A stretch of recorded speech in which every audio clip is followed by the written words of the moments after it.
Saya katakan pada ibu saya, bahkan Allah akan turunkan saat di dunia. Ayah saya meninggal saat saya masuk pesantren, dan baiknya saya rasakan luar biasa. Beliau mengajar di musalla kecil dulu, sekarang jadi masjid. Itu saya selalu di bawah. Beliau mengajar, saya tidur. Sekarang gantian, saya mengajar, beliau tidur. Dan kadang dipangku, gendong sampai pulang.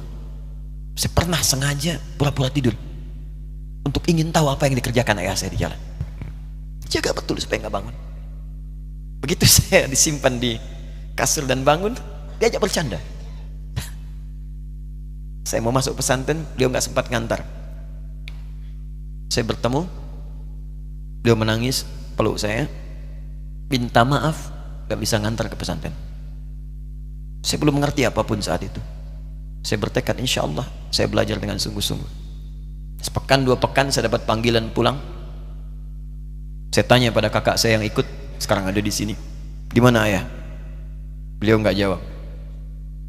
Sampai di Bandung, paman saya, beliau sekarang Sekom MUI Jawa Barat, langsung menyampaikan, nampaknya nggak akan terkejar sampai sana, mungkin sudah dimakamkan.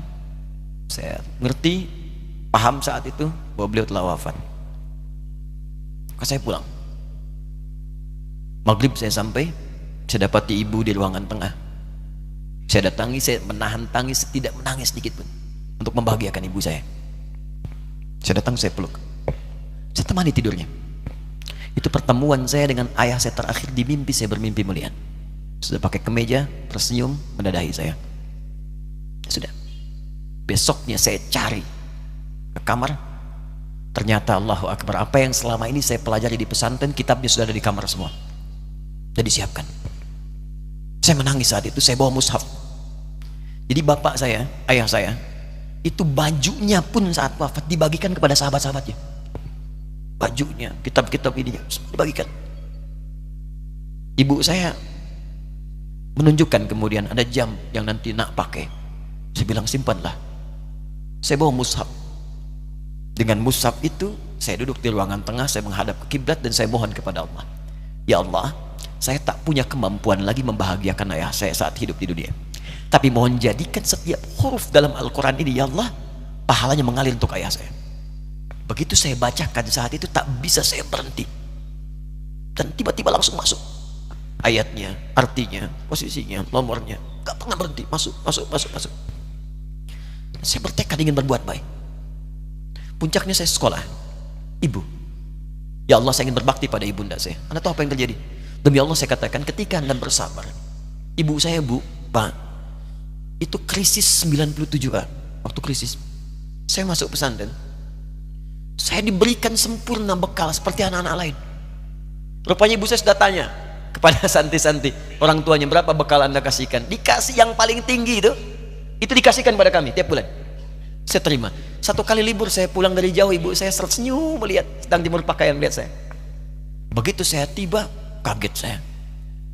Kok pakaian ibu saya, pakaiannya nggak cocok dipakai gitu. Ini bukan pakaian ibu saya, kayak kain pel lah kalau sekarang. Saya masuk ke rumah, saya kejar, saya buka pakaiannya, lemarinya, saya nggak temukan sedikit pun. Saya kejar kakak saya, dia sudah siapkan makan. Kak perempuan kami yang kedua, mana pakaian ibu saya? Perhatikan jawabannya. Dia menangis saat itu. Dia bilang, mama itu telah menjual semua perhiasan dan pakaiannya untuk pendidikan kamu. Jual. Untuk kita katanya. Jual. Dan bertahan dengan 150.000 per bulan saat krisis. Jadi rupanya ibu saya itu makan nasi sehari cuma sekali. Beliau mengajar. Di berangkat sekolah itu cuma makan pisang, minum kopi, makan nasinya malam. Saya bilang, ya Allah, saya akan ganti baju ibu saya dengan kain ihram dan saya gandeng tangannya di Masjidil Haram. Itu apa yang terjadi? Begitu saya kuliah di Libya, alhamdulillah, saya berangkat, saya mulai mengajar, saya serius belajar. Saat itu kemudian Allah mulai berikan jalan. Saya ingin sungguh-sungguh. Malam saya bangun, saya sholat, saya belajar, saya menghafal Quran, saya belajar riwayat Quran. Sampai puncaknya tiba. Saya ditugaskan pemerintah Indonesia saat itu untuk jadi petugas haji di Mekah. Saya telepon ibu saya. Saya bilang, Ma, saya insya Allah akan haji 2010. Saya telepon Februari saat itu. Saya dengar suara, terbayang wajahnya indah, senyuman, bahagia. Alhamdulillah, nak. Kapan berangkat? Tahun ini insya Allah. Saya bilang, dan saya tidak akan pernah berangkat kecuali mama pun akan berangkat. Terdengar nada pesimis tapi senyum. Dari mana katanya? Allah akan kasih, saya bilang. Saya sedang bekerja berusaha karena Allah. Mustahil Allah akan sia-siakan kita. Berapa butuhnya? Porsinya 25 juta. Kapan harus ada? Bulan Juni. Ya, jadi dari Februari ke Juni itu. Ya, Juli bukan Juni, Juli. Ya, jadi saya masih ingat tuh bulan 7, 5 bulan itu. Saya ibu, Pak, nabung saya beli tabungan, saya niatkan untuk ibu saya haji. Bulan Juli masih setor 25 juta. Jadi semua tabungan masukin situ. Ada yang ngajar ngasih, masukin situ. Masukin semua. Tepat sepekan sebelum itu kemudian didaftarkan, saya buka tabungan. Allahu Akbar, karunia Allah luar biasa. Tadi butuh berapa? 25 juta. Begitu dibuka, Masya Allah, 1 juta. Karena beasiswa nggak banyak, 1 juta. Tapi 3 hari sebelum daftar, entah dari mana ibu-ibu pengajian di KBRI datang, Ustadz, ibu katanya mau haji juga ya, Ustadz mau haji ya, ibu ikut ya, sudah nggak usah dipikirin, nanti kami yang pikirkan semuanya.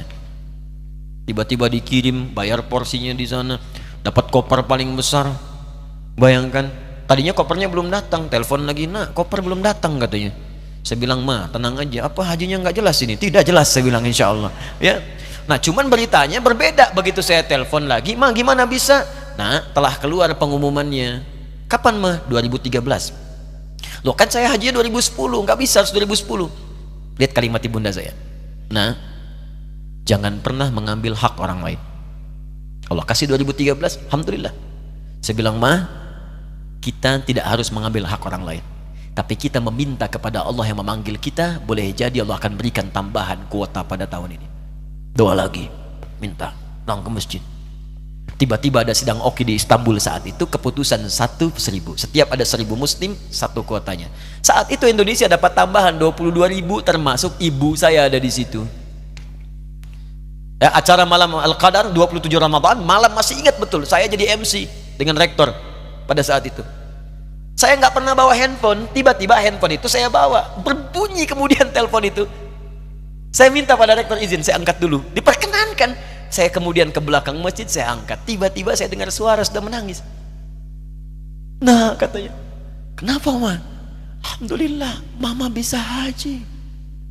Ternyata kuota itu termasuk ibu saya. 5 bulan, Pak. Enak biasa. Nggak bayar tambahan, nggak ada macam-macam, bisa berangkat.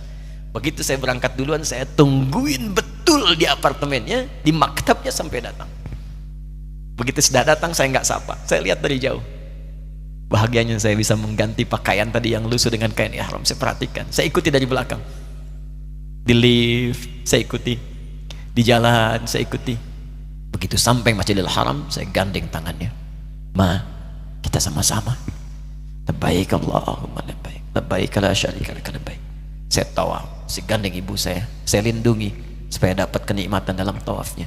Begitu saya rasakan bagaimana Sayyidah Hajar bekerja keras untuk Ismail. Saya balas di situ, saya gandeng tangan yang kanan. Saya minta pada Allah, muliakan ibu saya, ya Allah, muliakan ibu saya, muliakan, berikan saya kesempatan membahagiakannya. Cuman yang kanan digandeng, yang kiri kosong, karena sudah tidak ada. Jadi ketika Anda belajar pun untuk menjadi ulama, Allah akan muliakan Anda. Orang tua Anda akan dapat bagiannya. Yang hafal Quran itu Musa, yang bisa haji bapak ibunya. Kemarin saya jadi Amirul Hajj dari kedutaan Saudi berangkat, membawai 350 orang rombongan. Siapa yang saya bawa? Ahli Quran, yang hafal Quran anak-anaknya. Ahmad Kamil, yang haji, pengajarnya, murabbinya, ibunya, temannya, banyak yang berangkat. Yang berangkat siapa? Calon ulama. Dijadi ulama itu, jangankan sudah jadi, kalau benar caranya, baru bergerak pun Allah pasti akan jaga. Kalau benar caranya. Di satu pertanyaan tadi, pilih mana orang soleh atau ulama? Jangan pisahkan. Karena jadi ulama itu adalah tingkat tertinggi bagian dari orang saleh. Jadi mesti ada yang jadilah di keluarga. Pilih satu mungkin ahli Quran, kedua ahli hadis, yang lain dunia, tapi dunia diniatkan membantu ibadah. Jadi arsitek buat bangun masjid, bangun pesantren, pahala banyak. Insya Allah akan dibuka oleh Allah, insya Allah.